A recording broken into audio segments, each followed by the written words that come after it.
শয়তানের যে 4টি আক্রমণের কথা বলা হয়েছে, আজ আমি তার 2টা নিয়ে কথা বলবো। গতবার আমরা বলেছিলাম শয়তান বলেছিল আমি অবশ্যই তাদের সামনে থেকে তাদের আক্রমণ করব। তারপর সে বলছে ওয়ামিন খালফিহিম, তাদের পেছন থেকে। তাহলে এই 2 প্রকারের আক্রমণ নিয়ে এই সপ্তাহে আমি কথা বলবো, আর ইনশাআল্লাহ পরবর্তী সপ্তাহে আলোচনা করব কিভাবে সে ডান এবং বাম পাশ থেকে আক্রমণ করে। কিন্তু আজকে আমি সম্মুখভাগ এবং পশ্চাৎ দিক থেকে আক্রমণের কথা বলবো। তো চলুন প্রথমে এই সম্মুখভাগের আক্রমণ কৌশল নিয়ে কথা বলা যাক। তো এর জন্য আরবি বাক্যাংশ হলো মিমবাইনি আইদিহিম, আর এর আক্ষরিক অনুবাদ হলো তাদের হাতের সামনে, আর এটাকে ইংরেজিতে বলি ইন ফ্রন্ট অফ দেম। কিন্তু এর দ্বারা আসলে আরও অনেক কিছু বোঝায়। যদি 2 হাত প্রসারিত করেন তাহলে 2 হাতের মাঝে তার সব কিছু এই মুহূর্তে আপনার সামনে আছে। এমন নয় যে জিনিসগুলো আপনার কাছ থেকে অনেক দূরে, জিনিসগুলো আপনার সামনেই। সামনে যদি অগ্রসর হতে চান তাহলে আপনাকে পাশ কেটে যেতে হবে, সরাসরি এড়িয়ে যাওয়া সম্ভব নয়। মোট কথা যদি সাধারণ ভাষায় বলতে যাই, শয়তান বলল আমি একেবারে তাদের মুখের সামনে গিয়ে দাঁড়াবো, আমি তাদের একেবারে সামনে থাকবো এবং সরাসরি আক্রমণ করব। এখন এই আক্রমণ কৌশল কিভাবে কাজ করে? শয়তানকে তো আর আমরা দেখতে পাই না, তার কণ্ঠও শুনতে পাই না, আমরা জানি না সে দেখতে কেমন, আমরা এর কিছুই জানি না। তাহলে সামনের দিক থেকে সে কিভাবে আক্রমণ করে? আপনি যদি কোরআন জুড়ে মিমবাইনি আইদিহিম বাক্যাংশের ব্যবহার অধ্যয়ন করেন তাহলে একটা ব্যাপার শিখতে পারবেন। কোরআন এর দ্বারা এমন সব বিষয় নিয়ে কথা বলছে, চোখ খুললেই চারপাশে যা কিছু দেখতে পান, আপনার পরিবার পরিজন, বন্ধু বান্ধব, পরিবেশ পরিস্থিতি, আকর্ষণীয় জিনিস, অনাকর্ষণীয় জিনিস, এমন একটি পৃথিবী আপনার সম্মুখে বর্তমান। আর মানুষ মাত্রই আবেগপ্রবণ, তার সামনে যা আছে সেটাই সে পেতে চায়। আল্লাহ আজ্জা জাল্লা সূরা কিয়ামায় বলছেন বাল ইউরিদুল ইনসানু লিয়াফজুরা আমামা, বরং মানুষ তার সামনের জীবনেও পাপ করতে চায়, মানুষ তার সামনে যা আছে তাতেই ঝাঁপিয়ে পড়তে চায়। অনেক আগে যখন আমি ইউনিভার্সিটিতে মার্কেটিং পড়তাম তখন আমাদেরকে ভোক্তার আচরণ পড়ানো হতো। সুপার শপগুলোতে যদি যেয়ে থাকেন দেখবেন দুধ এবং ডিম একেবারে দোকানের শেষ দিকে রাখা হয়। কেন? অনেকেই দোকানে যায় শুধু দুধ এবং ডিম কেনার জন্য। তাহলে যৌক্তিকভাবে তো এগুলো দোকানের একেবারে সামনের দিকে থাকার কথা, কিন্তু পিছনে কেন রাখা হয়? কারণ তারা মানুষের ইম্পালসিভ আচরণের সুযোগ নিতে চায়। তারা সামনের দিকটা সুইস রোল, চকলেট কেক সহ নানান রকমের অপ্রয়োজনীয় জিনিস দিয়ে সাজিয়ে রাখে, কারণ আপনি সামনে যা পান তাই আপনার ঝুড়িতে নিতে চান।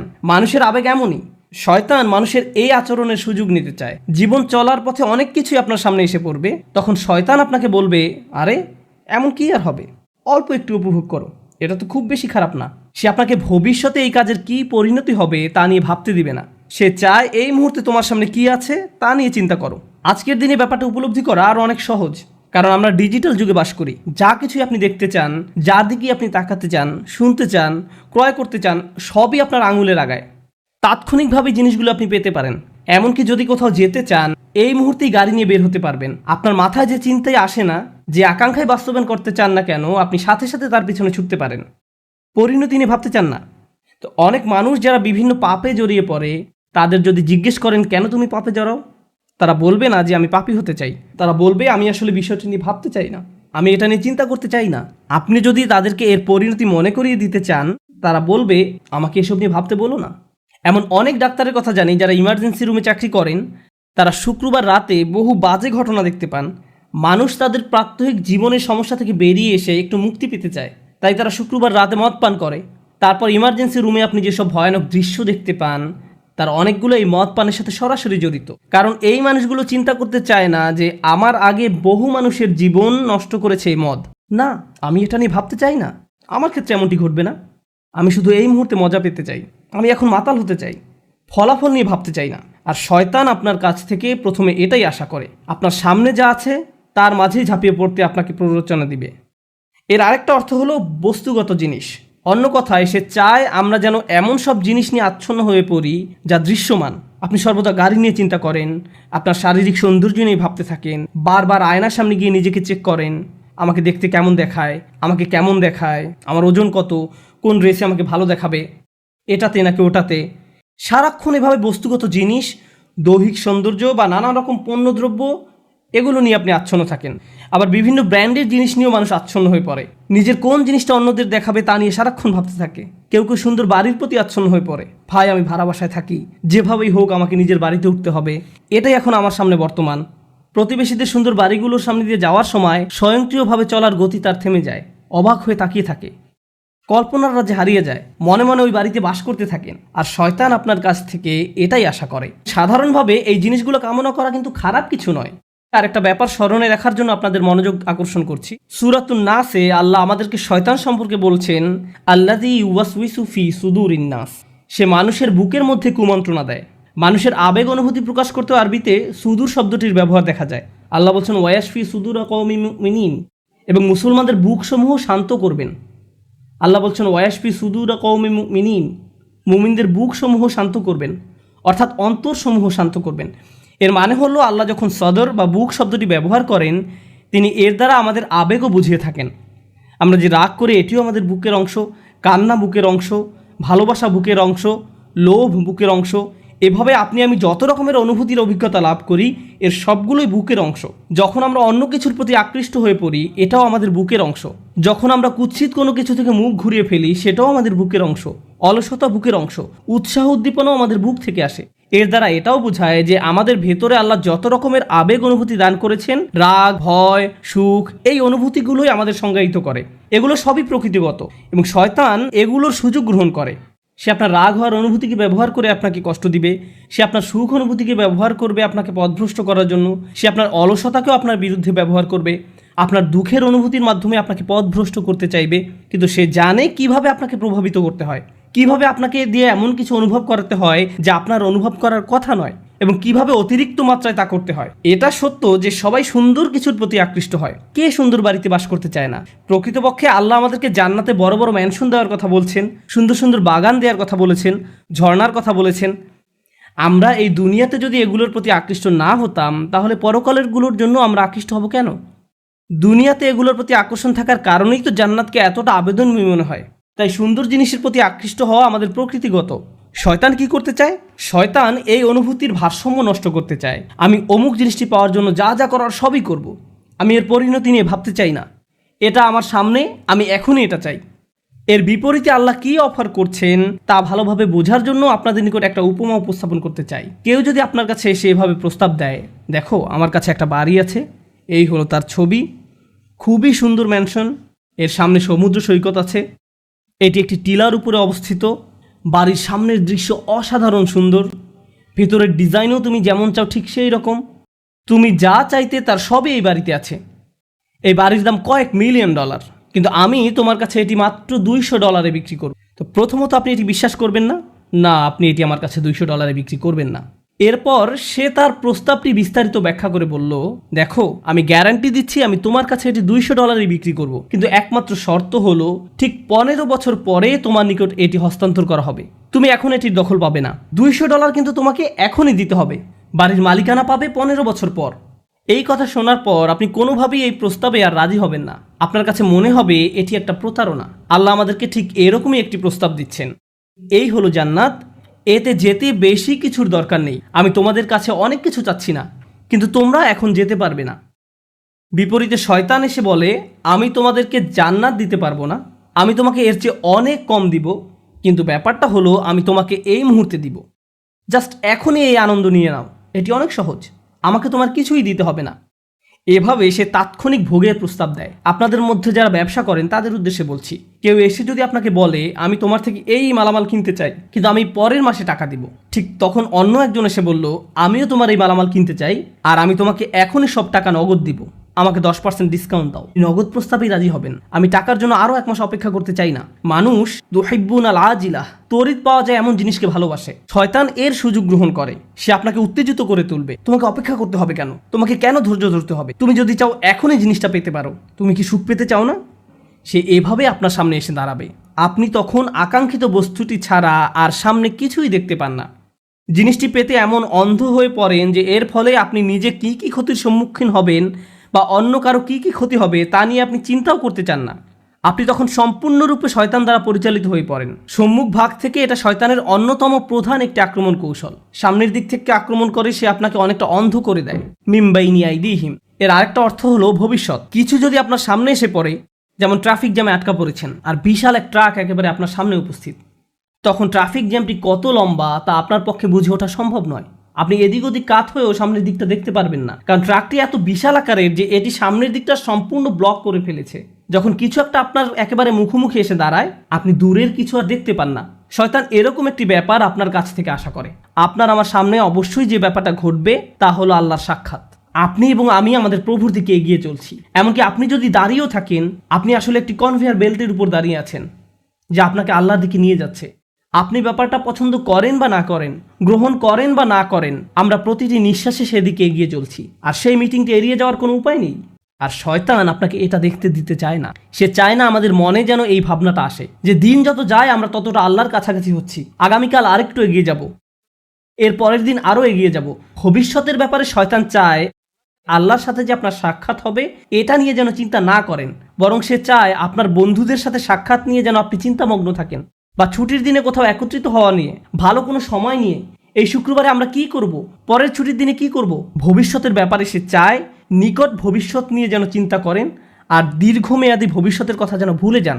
অনেকের কাছে দীর্ঘমেয়াদী চিন্তাটা এরকম যে আমি তো দীর্ঘমেয়াদী চিন্তা করছি, আমি চিন্তা করছি কিভাবে একটি বাড়ির মালিক হওয়া যায়, অথবা চিন্তা করছি কোন শহরে বসতি করব, বা আমি ভবিষ্যৎ শিক্ষা নিয়ে চিন্তা করছি।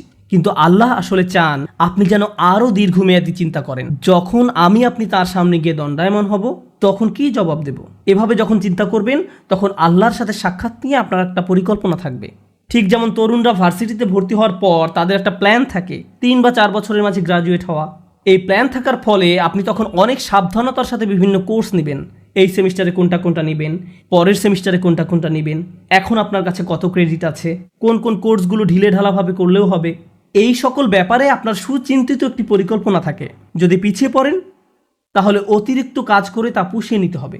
কিন্তু যদি আপনার কোনো লক্ষ্য না থাকে, যারা ভার্সিটিতে যায় কিন্তু কবে গ্র্যাজুয়েট হবে এই ব্যাপারে কোনো মাথা ব্যথা নেই, 10 বছর যাবৎ ভার্সিটিতে পড়ে আছে, তোমার মেজর কোন বিষয়, আমি এখনো ভাবছি, তোমার চুল পেকে গেছে আর এখনো মেজর সাবজেক্ট নিয়ে চিন্তা করছো, এরকম উদ্দেশ্যহীন মানুষও রয়েছে। শয়তান মানুষের এমন উদ্দেশ্যহীন জীবনই পছন্দ করে। সে চায় আপনি যেন উদ্দেশ্যহীন জীবনযাপন করেন। আর যে লক্ষ্যটি আল্লাহ আমাদের সামনে ঠিক করে রেখেছেন তা হলো তার সাথে সাক্ষাৎ। যদি এই লক্ষ্যটি আপনার সামনে থাকে তাহলে জীবনে যে কোনো সিদ্ধান্ত নেওয়ার সময় আপনি চিন্তা করবেন, যখন আমি আল্লাহর সাথে সাক্ষাৎ করব, পরবর্তী সিদ্ধান্তটি নেওয়ার পূর্বে আমাকে আল্লাহর জিজ্ঞাসাকে, আল্লাহর সাক্ষাৎকে সবসময় বিবেচনায় রাখতে হবে। কিন্তু শয়তান যদি এই লক্ষ্যটি দূর করে দিতে পারে তাহলে আমার মাথায় এই চিন্তাটি আসেও না, আমরা তখন যা ইচ্ছা তাই করি। আল্লাহর চিন্তা আমাদের মাথা থেকে দূর হয়ে গেছে, কারণ শয়তান আপনার সামনে একটি আবরণ তৈরি করে দিয়েছে। ফলে আপনি আপনার সামনের অবশ্যম্ভাবী গন্তব্যের ব্যাপারে অন্ধ হয়ে পড়েছেন। শয়তান চায় আপনি যেন ভবিষ্যৎ নিয়ে উদ্বিগ্ন থাকেন। সার্বক্ষণিক উদ্বেগ যেন আপনাকে তাড়া করে ফিরে। আমার ছেলে কি করবে, সে কি অবাধ্য হয়ে পড়বে, আমার মেয়ে কি করবে, আমার স্বামী কি করবে, আমার স্ত্রী কি করবে। আপনি এভাবে অন্যদের নিয়ে সবসময় উদ্বিগ্ন থাকেন, তারা কি করবে, যেন তাদের দায়িত্ব আপনার উপর বা আপনি তাদের নিয়ন্ত্রণ করেন। আমরা নিজেদেরকে ভালোভাবে নিয়ন্ত্রণ করতে পারি না, অথচ মনে করি যেন আশপাশের সব কিছুই আমরা নিয়ন্ত্রণ করতে পারবো, তাদের ভবিষ্যৎ কী হবে তাও নিয়ন্ত্রণ করতে পারবো। আপনি এমন অনেক মায়ের সন্ধান পাবেন দুশ্চিন্তা একেবারে মরে যাচ্ছেন যে আমার মেয়ের কেন বাচ্চা হচ্ছে না, তার কখন বাচ্চা হবে, সে তাকে ফোন করে এভাবে, আল্লাহ চায় তোমার জন্য একটি বাচ্চা হয়। আল্লাহ তার জন্য সন্তান চায় না, আপনি চাচ্ছেন। আমি জানি না আপনি আল্লাহর কাছ থেকে কোনো ইমেল পেয়েছেন কিনা যে তাকে এভাবে বলছেন। এভাবে চরম আকাঙ্ক্ষিত পার্থিব জিনিসটি আপনার অন্তরে সবসময় জায়গা দখল করে রাখে। ফলে ভবিষ্যতের চিন্তা বলতে শুধু এটাই বুঝেন, আমার অমুক জিনিসটি নেই, আমার তো এটা নেই, আমার এটার জন্য অপেক্ষা করছি, আমি জানি না কেন এটা পাচ্ছি না। জিনিসটি পাওয়ার জন্য এভাবে আপনি সম্পূর্ণ আচ্ছন্ন হয়ে পড়েন, পুরোপুরি ব্যাকুল হয়ে পড়েন। শয়তান চায় এভাবে সম্পূর্ণভাবে যেন আপনি আচ্ছন্ন হয়ে পড়েন। কারণ যদি এমনটা করেন, প্রথমত আল্লাহ আপনাকে যা দিয়েছেন তাতে সুখী থাকবেন না, দ্বিতীয়ত সহজেই ভুলে যাবেন যে যিনি সব কিছুর নিয়ন্ত্রক তিনি হলেন আল্লাহ। আমি আসলে আমার সন্তানদের নিয়ন্ত্রণ করি না। একটি নির্দিষ্ট বয়সে পৌঁছানোর পর তারা যা কিছু করে তা তাদের এবং আল্লাহর মাঝে। সর্বোচ্চ আমি যা করতে পারি তা হলো উপদেশ দেয়া, তাদের সিদ্ধান্ত একান্তই তাদের। যদি আমাদের রাসূলুল্লাহ সাল্লাল্লাহু আলাইহি সাল্লাম তার নিজ কন্যা ফাতেমার দিকে ফিরে বলতে পারেন, হে মুহাম্মাদের মেয়ে ফাতিমা, আল্লাহকে ভয় করো, আমি তোমাকে আল্লাহ তাআলার পাকড়াও হতে রক্ষা করতে পারবো না, তোমাকে সাহায্য করার মতো কোনো সামর্থ্য আমার থাকবে না, তিনি এটাই তার নিজের মেয়েকে বলেছেন, তাহলে আমরা কিভাবে মনে করি যে আমরা অন্যদের নিয়ন্ত্রণ করতে পারবো? এমনকি আমাদের পরিবারের মধ্যেও শয়তান চায় আমরা যেন মনে করি আমরা হলাম নিয়ন্ত্রক, কিন্তু বিষয়টা আসলে আল্লাহর অধিকারে। সে আমাদের মনকে এভাবে সম্পূর্ণ আচ্ছন্ন করে ফেলে। আর অবশ্যই মানুষকে নিয়ন্ত্রণ করতে গেলে হিতে বিপরীত হয়। মানুষকে নিয়ন্ত্রণ করা যায় না, আসলেই যায় না। আর যখন নিয়ন্ত্রণ করতে গিয়ে ব্যর্থ হন তখন আরও বেশি উদ্বিগ্ন হয়ে পড়েন, আপনি ক্রমাগত নেতিবাচক হয়ে পড়েন। আর আপনি যখন সম্পূর্ণ নেতিবাচক হয়ে পড়েন তখন আপনার পক্ষে কৃতজ্ঞ হওয়া অসম্ভব হয়ে পড়ে। খেয়াল করে দেখুন আয়াতটি কীভাবে শেষ হয়েছে। আপনি তাদের অধিকাংশকেই কৃতজ্ঞ পাবেন না, তারা সবসময় নেতিবাচক চিন্তা করবে। আমার চাকরির কি হবে, টাকা কোথায় পাবো, এটা কোত্থেকে আসবে, ওটা কোত্থেকে আসবে, স্বাস্থ্যের কি হবে, বাচ্চাদের কি হবে, অমুক অমুক ব্যাপারে কি হবে, যদি তারা জেনে যায়, যদি এমনটা ঘটে, যদি সে কিছু বলে বা যদি তিনি কিছু করেন। আর এসব তুচ্ছ ব্যাপার নিয়ে আপনি এতটা আচ্ছন্ন হয়ে পড়েন যে ভুলে যান আল্লাহ ভবিষ্যতের নিয়ন্ত্রক। আপনি আমি এর নিয়ন্ত্রক নই। আমরা যে একটি ভালো দিন অতিক্রম করি এটা এই জন্য নয় যে আমরা খুব ভালোভাবে প্ল্যান করে দিনটি কাটিয়েছি বা আমরা এটা অর্জন করেছি বা দিনটাকে নিয়ন্ত্রণ করে কাটিয়েছি। একমাত্র আল্লাহর কাছ থেকেই প্রশান্তি আসে। আমাদের শরীর যে সঠিকভাবে কাজ করছে এবং এখানে শুক্রবারে জুমার নামাজের জন্য যে এসে বসে আছি, আল্লাহ আমাদের এই শক্তি সামর্থ্য দিয়েছেন। আর আমরা এটা ভুলে যাই। আমরা মনে করি ভবিষ্যতের সব কিছু আমরা নিজেরাই সমাধান করে ফেলতে পারবো। শয়তান এই কাজটাই করে। সে আপনাকে এই ধারণা দিয়ে বিভ্রান্ত করে ফেলে যে ভবিষ্যৎ আমাদের নিয়ন্ত্রণে। শয়তানের আরও একটি বড় অস্ত্র হলো ভবিষ্যৎ সম্পর্কে আপনাকে হতাশ করে দেয়া। আর কোনো কিছুতেই কাজ হবে না, পূর্বের কোনো পরিকল্পনাই তো কাজে আসেনি, তুমি সব সময় ব্যর্থ হবে, তোমার কপালে শুধু ব্যর্থতাই আছে। এভাবে নিজের সম্পর্কে এত হতাশ এবং নেতিবাচক হয়ে পড়েন যে আপনি শুধু নিজের সম্পর্কে হতাশাজনক মনোভাব পোষণ করেন না, বরং এই হতাশা সংক্রামক হয়ে পড়ে। যেমন কেউ যদি পরীক্ষায় পাশ করে আসে, আপনি হয়তো তখন বলে বসেন, পাশ করলে কি হবে, চাকরি পাবে না, পারিবারিক ঐতিহ্য, কী বা করার আছে। এটা শয়তানের দুঃখবাদ বা হতাশার একটা অংশ। সে আপনার কাছ থেকে এটাই আশা করে। কারণ কেউ যদি সবসময় এভাবে দুঃখ এবং হতাশায় নিমজ্জিত থাকে, তাহলে কিভাবে সে আল্লাহর প্রতি আশা ধরে রাখবে? কোন অন্তর নিয়ে তারা আল্লাহর নিকট দোয়া করবে? যদি তারা ইতোমধ্যেই পরাজয় স্বীকার করে নেয়, তাহলে কোনো কিছুই আর কাজ করবে না। তখন আল্লাহর নিকট থেকে তাদের আর কোনো প্রত্যাশা থাকে না। আল্লাহর সাথে আমাদের সবচেয়ে গুরুত্বপূর্ণ সম্পর্ক হলো তার নিকট দোয়া করা, তার নিকট আশা করা। আর আপনি নিজেই কিনা এই সম্পর্কটা কেটে দিলেন, আশাহীন হয়ে গেলেন। শয়তানের সংজ্ঞাই হলো সে আশাহীন, হতাশ। আর সে চায় আপনিও তার মতো আশাহীন হয়ে পড়েন। এভাবে মানুষকে সে সম্মুখ ভাগ থেকে আক্রমণ করে। মানুষ জীবনে বিভিন্ন লক্ষ্যবানে ছুটে চলবে, এটাই স্বাভাবিক। আর এক্ষেত্রেও শয়তানও আমাদের বিভ্রান্ত করে ফেলে। এটাও তার সামনের দিক থেকে আক্রমণের কৌশলের অংশ। আমি সামনের দিক থেকে আক্রমণের বর্ণনা দিতে গিয়ে অনেক লম্বা করে ফেলছি। আজ যদি পেছনের দিক থেকে আক্রমণের কথা নাও বলতে পারি, সমস্যা নেই, আমি একটু সময় নিয়ে বিষয়গুলোর উপর আলোকপাত করতে চাই। তো মানুষের উদ্দেশ্যমুখী জীবনযাপন করার কথা। মানুষ আত্মোন্নয়নের জন্য লক্ষ লক্ষ টাকা খরচ করে বিভিন্ন সেমিনারে অংশগ্রহণ করে, কারণ তারা অনুপ্রাণিত হতে চায়। এগুলো ভালো জিনিস, এগুলো আসলেই শক্তিশালী জিনিস। কিন্তু শয়তান কি চায় জানেন? আপনাদের একটি উদাহরণ দিচ্ছি। পর্বতারোহীদের দেখবেন তারা হুক নিয়ে উপরের দিকে ছুঁড়ে মারে।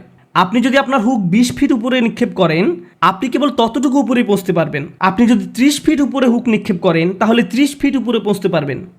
শয়তান চায় আপনি যেন আপনার হুক খুবই অল্প দূরত্বে নিক্ষেপ করেন। সে চায় আপনি যেন আপনার হুক শুধুমাত্র টাকা কামানোর জন্যই নিক্ষেপ করেন।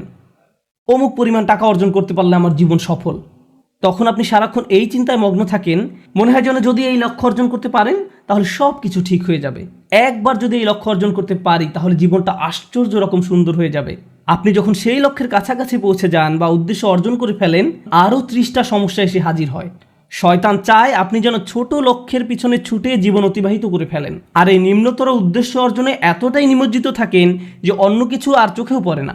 আমার আপনার জীবনে বিভিন্ন লক্ষ্য থাকার কথা, আমার স্বাস্থ্য নিয়ে লক্ষ্য থাকার কথা, আমার ক্যারিয়ার নিয়েও লক্ষ্য থাকার কথা, শিক্ষা নিয়ে লক্ষ্য থাকা উচিত। একটা ব্যাপার মনে রাখুন, এই লক্ষ্যগুলো আসলে আপনার জীবনের মূল উদ্দেশ্য নয়। এগুলো আসলে বড় একটি গন্তব্যে পৌঁছার মাধ্যম মাত্র। আমরা যদি ভুলে যাই আমরা এই পৃথিবীতে এসেছি একটি সীমিত সময়ের জন্য, এখানে চাকরি পাওয়া আমাদের মূল উদ্দেশ্য নয়, টাকা কামাই করা আমাদের উদ্দেশ্য নয়, এই পৃথিবীতে বাড়ির মালিক হওয়া আমাদের উদ্দেশ্য নয়। কারণ একদিন আমরা এর সব কিছু ছেড়ে চলে যাব। এই দুনিয়াতে আমাদের উদ্দেশ্য হলো ভালো কিছু করা, আমাদের নিজেদের জন্য ভালো কিছু করা এবং এমন ভালো কিছু পেছনে রেখে যাওয়া যা আমাদের মৃত্যুর পরও কাজে লাগবে। এই উদ্দেশ্যে আমাদের এই দুনিয়াতে রাখা হয়েছে। এই ব্যাপারটা যদি আপনার মাথায় থাকে, তাহলে আপনার শিক্ষা যদি আপনাকে ভালো কিছু করার দিকে নিয়ে যায়, আপনার বাড়ি যদি আপনাকে ভালো কিছু করতে সাহায্য করে, আপনার গাড়ি আপনাকে ভালো কিছু করার দিকে নিয়ে যায়, তাহলে এগুলোর একটি উদ্দেশ্য আছে। এগুলো নিজে উদ্দেশ্য নয়, কিন্তু শয়তান এগুলোকেই আপনার উদ্দেশ্য বানিয়ে ফেলতে চায়। ভাই, আমার লক্ষ্য হলো অমুক অমুক মডেলের গাড়ির মালিক হওয়া। আমি বুঝে গেছি এটাই আমার লক্ষ্য। এটা আসলে কোনো লক্ষ্য নয়, এটা একটা বস্তুগত জিনিস মাত্র। আর এই জিনিসটি শেষ হতে শুধু একটি অ্যাক্সিডেন্টই যথেষ্ট। যে বাড়িটি নিয়ে আপনি এত বেশি মগ্ন হয়ে আছেন, শুধু একটি ভূমিকম্প এটি ধ্বংস করে দেওয়ার জন্য যথেষ্ট। একবার আগুন লাগলেই শেষ। এই জিনিসগুলো আর এমন কি, এগুলো আসে আর যায়। দুআফাত তালিবু আল মাতলুব। শয়তান এভাবে আমাদের মনকে এসব তুচ্ছ বিষয়ে নিমজ্জিত করে রাখে। এর ফলে আমরা ভুলে যাই যে আল্লাহ আমাদেরকে বৃহত্তর উদ্দেশ্য নিয়ে সৃষ্টি করেছেন, কিন্তু সে আমাদের সামনের দিকে থেকে আক্রমণ করে, ক্ষুদ্র বিষয়ে আচ্ছন্ন করে রাখে। ফলে আমরা আমাদের সৃষ্টির উদ্দেশ্যের কথা ভুলে যাই। শয়তানের সামনের দিক থেকে আক্রমণ করা নিয়ে সর্বশেষ যে কথাটি বলতে চাই, আপনাদের অনেকের কপালে হয়তো সামনে অনেক টাকা আছে, আবার কারো কারোর জন্য জীবন হয়তো অনেক বড় বড় চ্যালেঞ্জ অপেক্ষা করছে, আল্লাহ জানেন। কারো কারো জীবন হয়তো অনেক সুখ অপেক্ষা করছে, আল্লাহ জানেন, আমরা জানি না। কিন্তু একটা বিষয় আমরা সবাই জানি, সবারই সময় রয়েছে।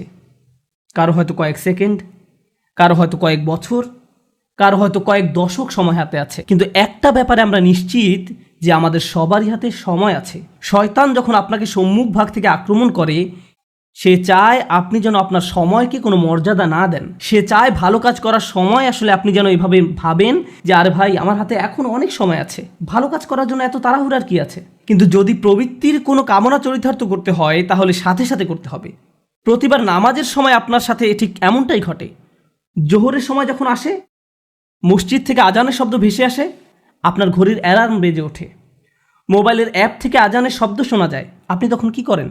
পজ বাটন টাচ করেন, নিজেকে এভাবে বলেন মাত্র তো আজান দিল, নামাজের এখনও অনেক বাকি আছে। আর ভিডিও গেম খেলতে হলে এখনই, সিনেমা নাটক দেখতে হলে এখনই, কিন্তু নামাজ পড়তে হলে সময় বাকি আছে, এখনও অনেক সময় বাকি আছে। ভার্সিটিতে ক্লাসের ফাঁকে যদি আপনি কিছুটা সময় পেয়ে থাকেন, ব্যাগে কোরআন আছে, তখন ইচ্ছা করলে ব্যাগ খুলে কোরআন পড়তে পারেন। এখন না, আমি তো পড়বো কিন্তু এখন না।